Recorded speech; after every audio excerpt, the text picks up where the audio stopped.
J'ai le plaisir de vous accueillir ici dans un endroit absolument merveilleux, dans cette très belle cour qui abrite le conservatoire à rayonnement départemental de Colmar. Le conservatoire de Colmar est sans doute l'une des institutions les plus importantes sur le plan de l'éducation artistique, de l'éducation tout court et de la culture.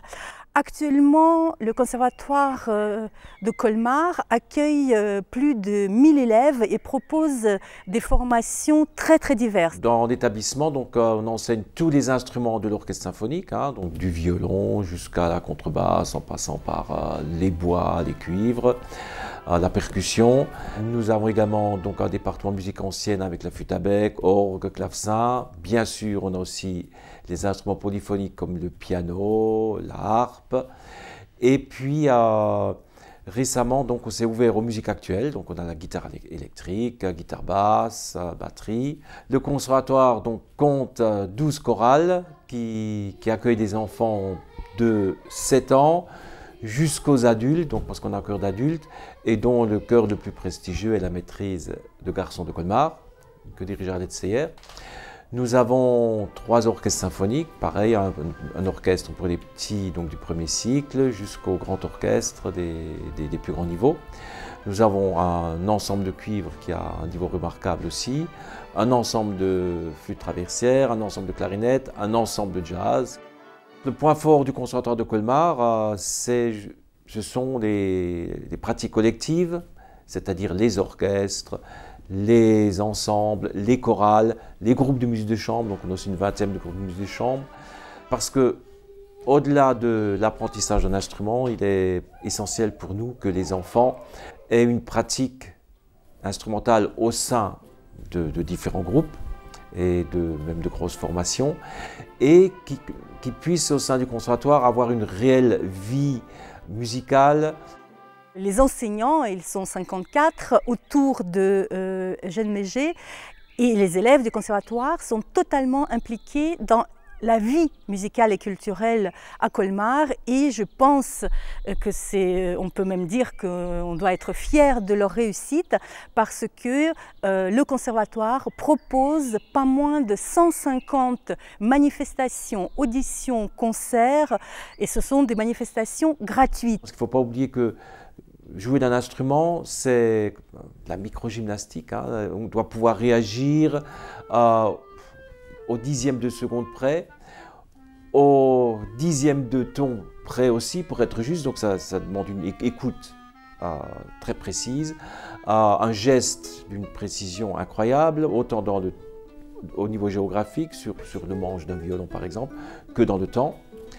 Ensuite, ce qui est important aussi dans le cadre des pratiques collectives, apprendre à la vie en société, les règles de la vie en société, c'est-à-dire à être responsabilisé par rapport au groupe. Si je ne travaille pas mes partitions, si je fais des fausses notes, je détruis le travail du groupe, donc je suis responsable.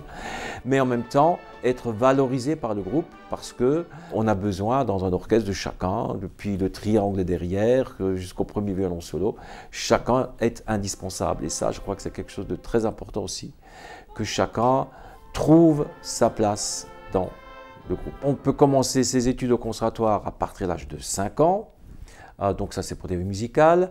Après, l'apprentissage d'instruments démarre plutôt à 6 ans, généralement c'est plutôt 7 ans. La grande majorité, donc ce sont des enfants entre 5 et 20 ans on va dire. Et puis quelques adultes qu'on accueille également, ce sont parfois des enseignants dans d'autres structures qui viennent chez nous en perfectionnement. Et on a aussi un chœur d'adultes qui est composé essentiellement de parents d'élèves. La spécificité aussi d'un conservatoire comme le nôtre, c'est que l'enfant a une progression, une évolution. Un peu comme à l'éducation nationale, il y a un premier cycle qui correspond à l'école primaire, il y a un deuxième cycle qui correspond au collège, un troisième cycle qui correspond au lycée. Et donc en fonction des capacités de l'enfant, on va le classer dans tel ou tel niveau pour ensuite qu'il puisse avoir une progression harmonieuse par rapport à ses camarades. Colmar peut être très fier parce que plusieurs élèves du conservatoire sont devenus des musiciens professionnels et ont intégré les conservatoires de Lyon ou de Paris, notamment dans la classe de piano et la classe des cuivres. Il faut également souligner que le conservatoire n'est pas juste réservé à quelques personnes qui s'intéresseraient à la musique classique. C'est une institution ouverte à tous. 95% de nos élèves seront de bons amateurs qui intégreront plus tard des chorales, des harmonies. Et à peu près 5% de ces élèves se destinent à une carrière professionnelle. La grande majorité des professionnels se tournent généralement vers l'enseignement. À peu près 200 anciens élèves aujourd'hui enseignent dans les différents conservatoires dans toute la France. 20 des enseignants du conservatoire de Colmar sont d'ailleurs d'anciens élèves. Et parmi ces 20 anciens, j'en fais partie. Le conservatoire de Colmar propose une filière tout à fait particulière qui est la filière théâtre, donc les classes à horaires aménagés théâtre. Ça commence à l'école élémentaire Anne-Franck, on peut continuer au collège Molière et nous avons une centaine d'élèves pour cet enseignement très important et qui est entièrement gratuit. Et également que nous avons un département de musique actuelle, donc des musiques nouvelles, qui fonctionne depuis quelques années au Conservatoire de Colmar, dont la ville est très fière.